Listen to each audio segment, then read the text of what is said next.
시청자 여러분 안녕하십니까? 헬로티비 뉴스입니다. 네, 요즘 2030 세대의 표심을 분석하는 뉴스가 부쩍 늘었죠. 이번 대선에서 승패를 가릴 변수로 작용할 가능성이 높기 때문인데요. 네, 여론조사 전문가들은 최근 2030 세대는 진보냐 보수냐의 진영 논리보다는 자신들의 삶과 직결된 정책에 더 큰 관심을 갖고 있는 것으로 조사를 했습니다. 물건을 살 때에도 품질과 가격을 깐깐하고 꼼꼼하게 비교하듯이 투표권 역시 그렇게 행사하겠다는 이야기입니다.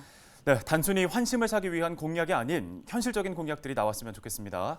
단계적 일상 회복을 함께하는 헬로티비 뉴스, 오늘도 힘차게 시작합니다.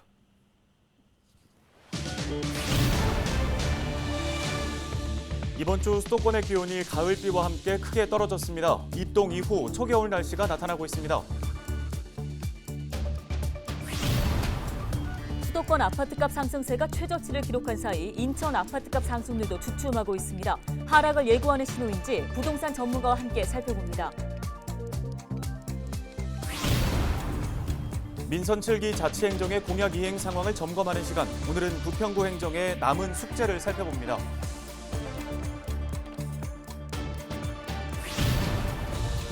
인천시 교육청이 내년도 예산안을 올해 본 예산보다 19% 늘어난 4조 7,969억 원으로 편성했습니다.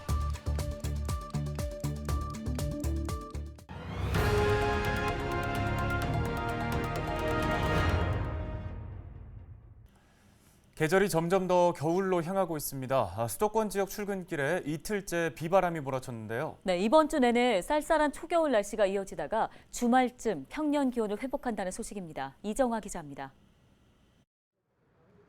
비 내리는 아침 출근길. 우산을 쓴 시민들의 겉옷은 한층 더 두터워졌습니다. 많이 추워요. 따뜻하게 나름 입고 온다고 나왔는데 그래도 추운 것 같아요, 지금. 지난 7일 겨울의 문턱 입동이 지나자마자 벼락과 돌풍을 동반한 세찬 비가 내리며 기온은 뚝 떨어졌습니다. 도심 곳곳을 물들였던 형형색색 가을 단풍도 떨어져 도로에 켜켜이 쌓였습니다. 두꺼운 입었어요. 매우 춥네요. 온도가 많이 내려갔어요. 이번 주 내내 인천과 경기 등 수도권 대부분 지역의 낮 최고 기온이 10도 아래로 떨어지며 초겨울 날씨가 이어지겠습니다. 또 주 후반까지도 잦은 비 예보가 들어있어 사람이 느끼는 체감 온도는 더욱더 낮아질 것으로 보입니다. 그동안 북쪽에서 내려오지 못했던 찬 공기가 내려왔거든요. 그러면서 약 5km 상층에 이 찬 공기가 머무르면서 북쪽의 찬 공기를 계속 우리나라 쪽으로 끌어내리고 있기 때문에 날씨는 다시 그 봄날같이 따뜻한 날씨로 돌아가기는 어렵고요. 12일인 금요일에는 아침 기온이 0도 가까이 떨어지는 등 때이른 추위가 절정에 달할 것으로 예보된 만큼 출퇴근길 철저한 대비가 필요해 보입니다. 헬로티비 뉴스 이정합니다. 네, 다음은 우리 지역의 공약 추진 상황 점검해보는 시간입니다. 자, 지난 시간에는 원만히 진행 중인 부평구의 공약 상황을 살펴봤는데요. 이번엔 숙제를 안고 있는 공약들을 짚어보겠습니다. 네, 부평의 경우 주로 군부대 개발과 관련된 공약들이 어려움을 겪고 있습니다. 숙제를 안고 있는 민선 7기 부평구의 공약들 이재필 기자가 살펴봤습니다. 지난 2020년 10월 부평 미군기지의 일부가 81년 만에 시민들의 품으로 돌아왔습니다.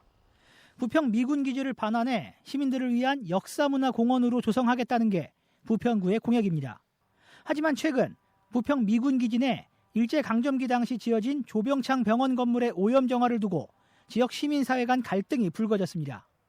해당 부지의 유류 오염 농도는 최대 2,553mg/kg으로 토양 오염 우려 기준의 5배 이상 높습니다.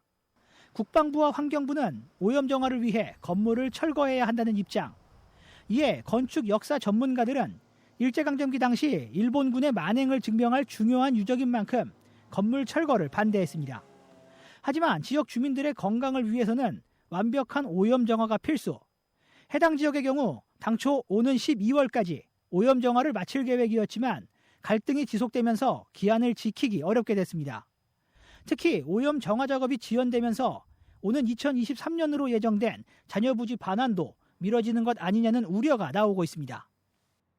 토양환경 정화는 이 토양환경 보전법상 해야 되는 역할이 있는 거고, 그리고 또 역사적 가치를 잘 살릴 수 있는 방법을 어떻게 윈윈하면서 가져갈 것인지에 대한 건강한 지역사회 토론이 필요하다라고 보고 있고요.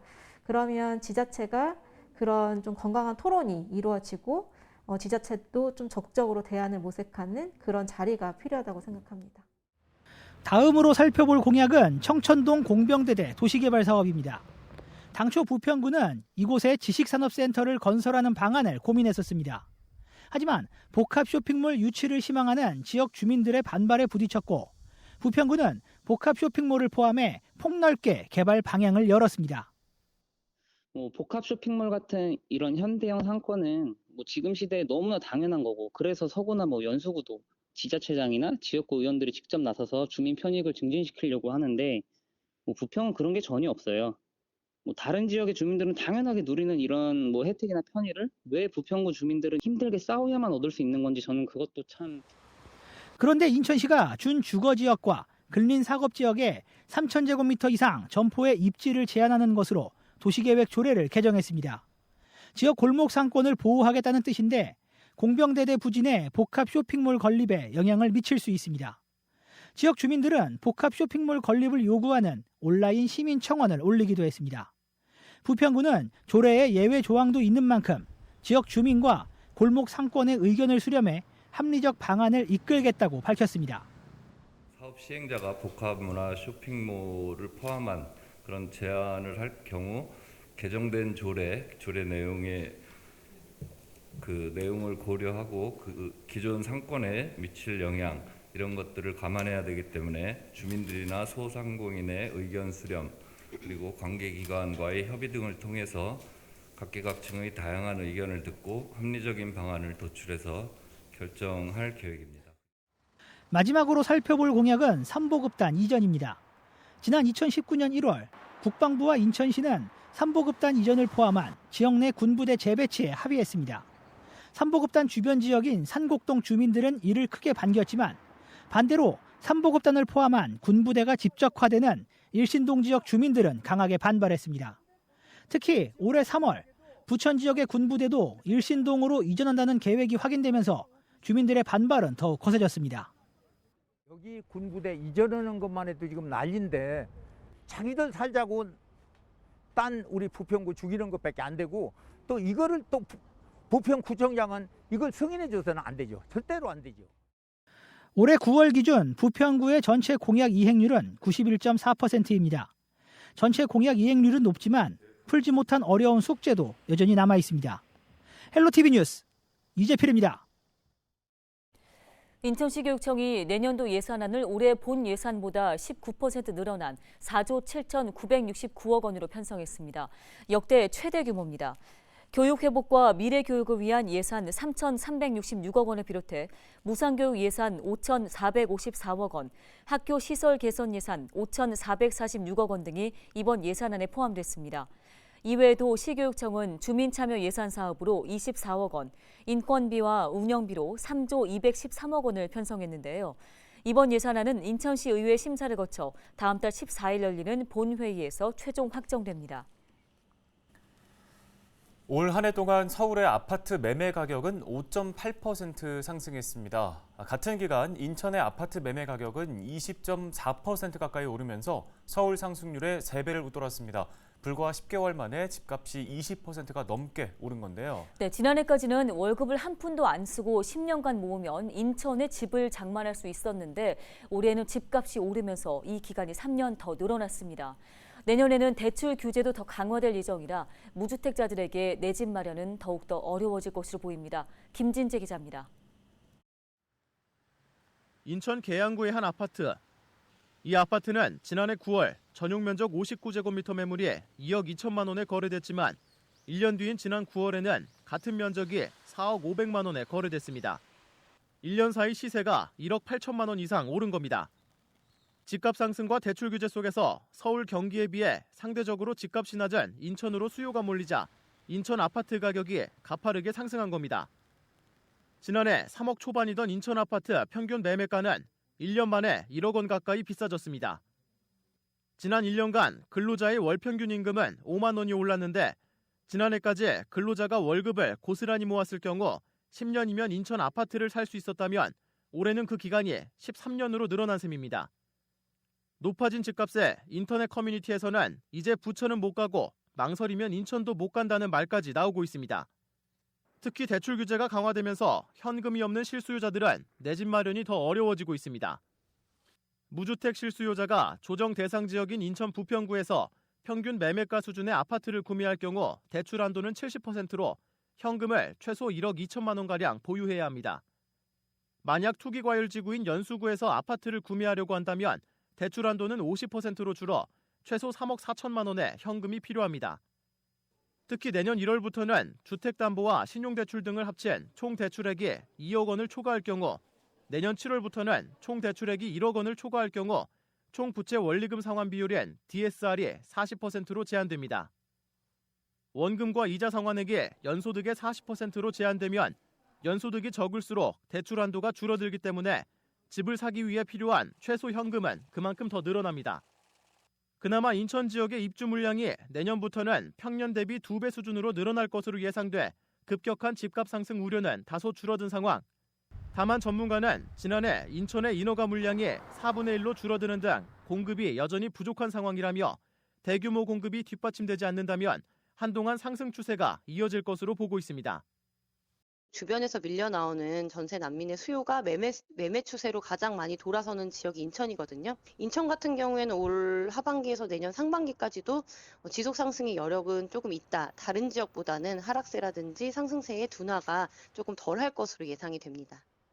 집값 상승과 금리 인상에 더해 대출 규제까지 강화되면서 인천에서 내 집 마련하기가 갈수록 더 어려워지고 있습니다. 헬로티비 뉴스 김진재입니다.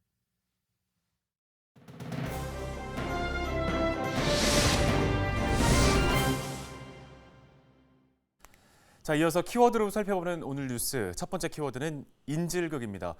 부천에서 일어난 사건인데요. 새벽 시간대 부천의 한 유흥가에서 헤어진 여자친구를 흉기로 위협해 인질극을 벌인 남성이 경찰에 붙잡혔습니다. 부천 원미경찰서는 9일 살인 미수 혐의로 20대 남성 A씨를 체포해 조사하고 있다고 밝혔습니다. A씨는 9일 새벽 3시 20분쯤 부천 심곡동의 한 유흥가에서 전 여자친구인 20대 여성 B씨를 흉기로 위협하며 2시간 동안 인질극을 벌인 혐의를 받고 있습니다. 이 과정에서 여자친구 B씨 등 2명이 부상을 입고 병원으로 옮겨져 치료를 받고 있습니다. A씨는 경찰 조사에서 전 여자친구와 대화 도중 홧김에 범죄를 저질렀다고 진술한 것으로 전해졌습니다. 네, 다음 키워드 살펴보겠습니다. 바로 금빛 수로입니다. 자, 이 금빛 수로는 김포 한강 신도시를 가로지르는 인공 수로인데요. 사업 초기에 한국의 베네치아라는 이름도 붙었지만 실제로는 물 공급에 차질을 빚으면서 민원이 끊이지가 않았던 곳입니다. 자, 이랬던 금빛 수로에도 드디어 맑은 물이 흐르기로 했습니다. 최근 팔당호수를 끌어오는 관로 매설 공사가 끝났는데요. 김포시는 고촌에서 장기동까지 13km 구간에 용수관로를 연결하는 공사를 마무리하고 금빛수로에 팔당 원수를 공급하기 시작했습니다. 이에 따라 금빛수로 2.7km 구간은 물론 신도시 곳곳에 위치한 실개천에도 팔당 원수가 흐릅니다. 김포시는 이번 공사로 한 달에 4만 톤 이상의 용수를 확보할 수 있을 것으로 내다봤는데요. 자, 금빛수로 이제야 이름값을 하게 됐습니다. 네, 다음 키워드는 체육시설 방역 점검입니다. 부평구가 신트리공원 테니스장 특별 점검을 실시했다는 소식인데요. 정부의 단계적 일상회복 방침에 맞춰 이 지역의 체육시설이 일제히 운영을 시작했죠. 부평구가 체육시설 개방에 따라 시설물 안전보수와 방역 점검에 나선 겁니다. 부평구는 신트리공원 테니스장을 포함해 지역의 24곳 체육시설에 대한 현장 점검을 마쳤습니다. 이 점검에 참여한 차준택 부평구청장은 공공체육시설에 대한 방역 점검을 지속적으로 실행하겠다고 말했는데요. 시민들이 방역 수칙을 철저하게 지켜줘야만 일상 회복도 성공할 수 있다는 점 반드시 명심해야겠습니다.